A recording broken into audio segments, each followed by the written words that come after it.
Hello बच्चों, 10th class एक नए लेक्चर के साथ आज फिर से हाजिर हो गए हैं। पिछले टॉपिक्स में हमने मैग्नेटिक फील्ड के बारे में पढ़ा था, एक सर्कुलर वायर के सर्कुलर लूप के बारे में और एक करंट कैरिंग कंडक्टर के बारे में और वायर के बारे में। आज हम पढ़ने वाले हैं magnetic field due to current in a solenoid. देखो क्या होता है, देखो सोलिनॉइड क्या होता है। सबसे पहले क्या होता है, ठीक है। और चैप्टर आपका magnetic effects of electric current.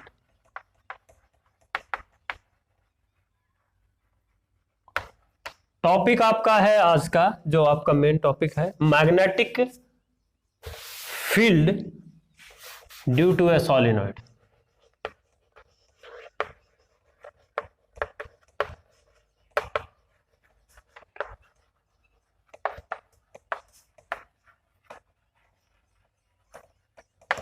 Solenoid, सबसे पहले मैग्नेटिक फील्ड आपको पता है कि मैग्नेटिक फील्ड बच्चों होता क्या है।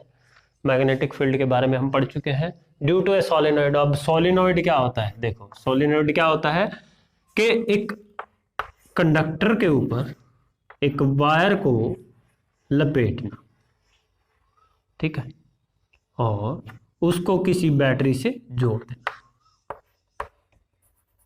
उसको किसी बैटरी से आपने जोड़ दिया, ठीक है।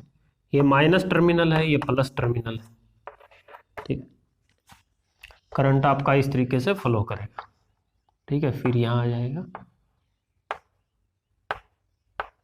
ऐसे करके करंट ऐसे। तो ये डायग्राम है जिसमें आप क्या देख रहे हैं, एक सोलिनॉइड है। सोलिनॉइड क्या होता है, एक कंडक्टर के ऊपर एक वायर को लपेट दिया। जैसे फॉर एग्जांपल, जैसे पेन है और इस पेन के ऊपर मैं इस वायर को क्या कर दूं, लपेट दूं, ठीक है।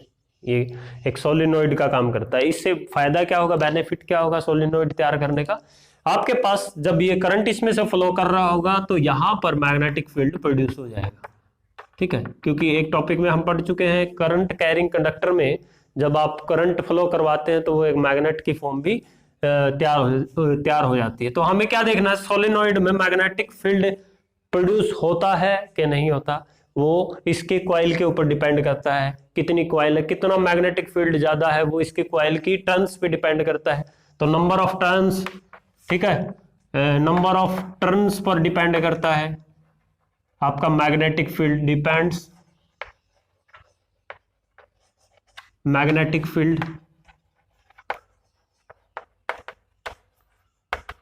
आपका मैग्नेटिक फील्ड जो है number of turns per depend करता है। जो ये आपने कुंडली बना रखी है उस पर डिपेंड करता है।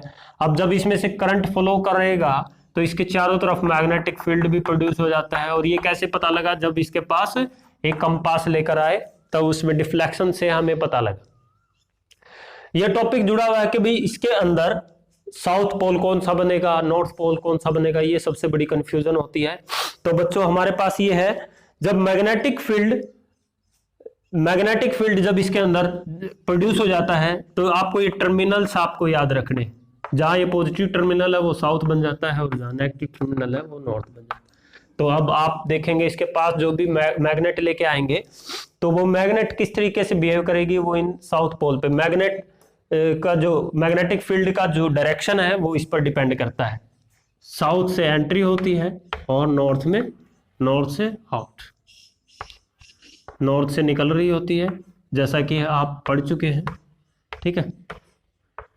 तो ये ऐसे एंट्री कर रहा होता है और बाहर निकल रहा होता है, जैसा कि मैग्नेटिक लाइंस में आप पढ़ चुके हैं, ठीक है। मैग्नेटिक लाइंस में आप पढ़ चुके हैं। तो एक मैग्नेट लिया था वहां पर साउथ और नॉर्थ, ठीक है। तो इस तरीके से आपने कुछ एक डायग्राम्स मैग्नेटिक लाइंस बनाई थी, ठीक है, ठीक है। तो आपने यहां देखा था कि भाई नॉर्थ से बाहर निकल रही थी और साउथ के अंदर एंट्री कर रही थी।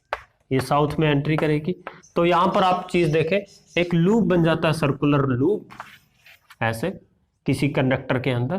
तो यहां से साउथ के से यहां पर एंट्री कर रहा है, ठीक है, साउथ के अंदर एंट्री कर रहा है। ये एंट्री है भाई यहाँ, उल्टा लिख दिया, एंट्री कर रहा है साउथ में और नॉर्थ से निकल रहा है, तो साउथ में एंट्री कर रहा है, नॉर्थ से बाहर निकल रहा है।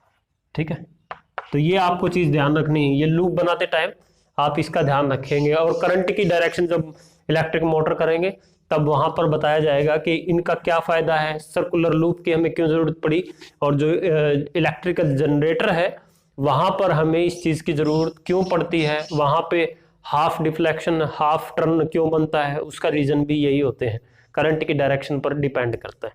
ठीक है, तो अब हमने किया कि magnetic field due to the solenoid. ठीक है, तो इसी के साथ एक और टॉपिक हम ले लेते हैं, मैग्नेटिक फील्ड के साथ ही कोई और टॉपिक है, वो है force on a current carrying conductor in A magnetic field. In A magnetic field, force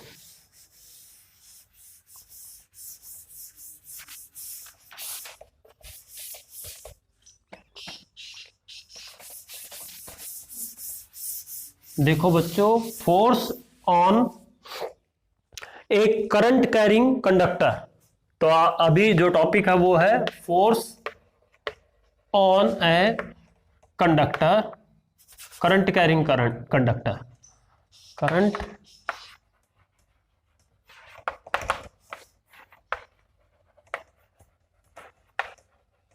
conductor.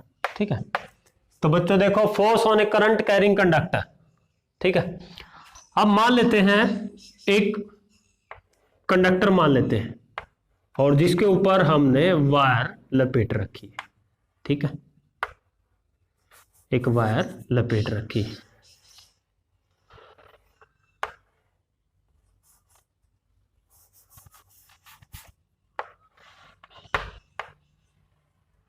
और इसको हमने किसी स्पोर्ट लगाकर किसी चीज के साथ जोड़ा हुआ है, और यहां से वायर आकर एक बैटरी से जोड़ देते हैं। ठीक है, बैटरी आप किसी भी डायरेक्शन में लगा सकते हैं, जैसे कि यहां पर लगा रखी है माइनस और प्लस। ठीक है, माइनस और प्लस। ठीक है, तो प्लस की तरफ से करंट यहां से गया, ये स्पोर्ट करके रखा हुआ है, यहां पर ये स्पोर्ट है बस। अब कर क्या रखा है कि भाई यहां पर एक मैग्नेट लगा रखी है। ठीक है, मैग्नेट सर्कुलर डायग्राम इसका जो है वो इस तरीके से है, इस सर्कुलर फॉर्म में। ठीक है, तो देखो अब सवाल ये था कि भाई जब करंट फ्लो करता है किसी भी वायर में से तो क्या फील होता है, वो फोर्स उस कंडक्टर पे क्या फील होता है। हमने यहाँ पढ़ा था कि भाई साइंटिस्टों ने यही पढ़ा, यहां तक फाइंड आउट किया भाई किसी कंडक्टर में से जब उसके ऊपर वायर लपेट दी जाए और उसमें से करंट जा रहा होता है तो वो यहां पर जब इसमें से जा रहा हो तो मैग्नेटिक फील्ड प्रोड्यूस होता है।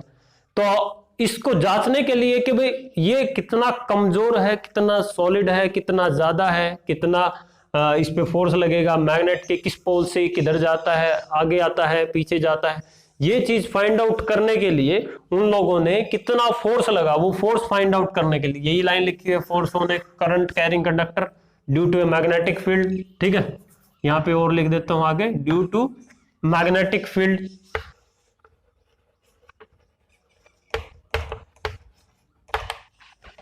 क्या होगा बच्चों, जैसे ही करंट इसमें गया, इसको साउथ माना, साउथ पोल माना, इसको मैग्नेट का ये बार मैग्नेट है। ठीक है, ठीक है, मैग्नेट, और ये टेम्परेरी मैग्नेट है जो हमने करंट फ्लो करवाने के बाद इसको तैयार किया। ठीक है, तो जैसे ही इसमें से करंट फ्लो हुआ तो आपको पता है इसके चारों तरफ मैग्नेटिक फील्ड प्रोड्यूस होगा, एक मैग्नेट हमने लगा रखा है, और आपको पता है मैग्नेट के अंदर रिपल्सन और अट्रैक्शन का एक नियम होता है, और उसकी वजह से ये इसको अट्रैक्ट करेगी कि रिपेल करेगी, ये डिपेंड करता है करंट की डायरेक्शन के ऊपर, करंट किधर जाता है किधर नहीं। ठीक है, तो यहां पर देखो जब करंट पॉजिटिव से नेगेटिव की तरफ फ्लो कर रहा है तो ये इसको अट्रैक्ट कर लेती है, और जब ये करंट माइनस से प्लस ऑपोजिट इन डायरेक्शन, इसकी डायरेक्शन बैटरी की बदल दूं तो ये दूर भाग जाएगी, ये मैग्नेट कहां चली जाएगी, दूर, क्योंकि इसके पोल्स जो होंगे वो ऑपोजिट हो जाएंगे, क्योंकि सेम पोल को अट्रैक्ट करती है मैग्नेट। ठीक है, तो इसलिए ये क्या हो जाएंगे, दूर। तो इस तरीके से यहां पर फोर्स प्रोड्यूस होगा। तो ये बात जानने के लिए भी कितना फोर्स प्रोड्यूस होगा कितना नहीं, वो डिपेंड करता है उन दोनों के बीच में डिस्टेंस। तो ये डिस्टेंस पर डिपेंड करता है, किस पे डिपेंड करता है, डिस्टेंस पर। अगर इस मैग्नेट को थोड़ा सा दूर लेके अगर अट्रैक्ट करेंगे तो ये डिस्टेंस की वजह से ये अट्रैक्ट होगी, रिपेल होगी, लेकिन उतना नहीं होगी जितना इस मैग्नेट को इसके पास लेकर इसको अट्रैक्ट या रिपेल करवाया जाए। ये बिल्कुल बेसिक सा कंसेप्ट है कि बिल्कुल आसान सी लाइन के इसके अंदर से करंट फ्लो हुआ और इसको अट्रैक्ट किया गया कि रिपेल किया गया, ये डिपेंड करता है करंट की डायरेक्शन के ऊपर। तो इस तरीके से आप दो टॉपिक आज पढ़ेंगे। मिलेंगे अगले टॉपिक में इलेक्ट्रिक मोटर और इलेक्ट्रिक जनरेटर। ठीक है, till that time take care.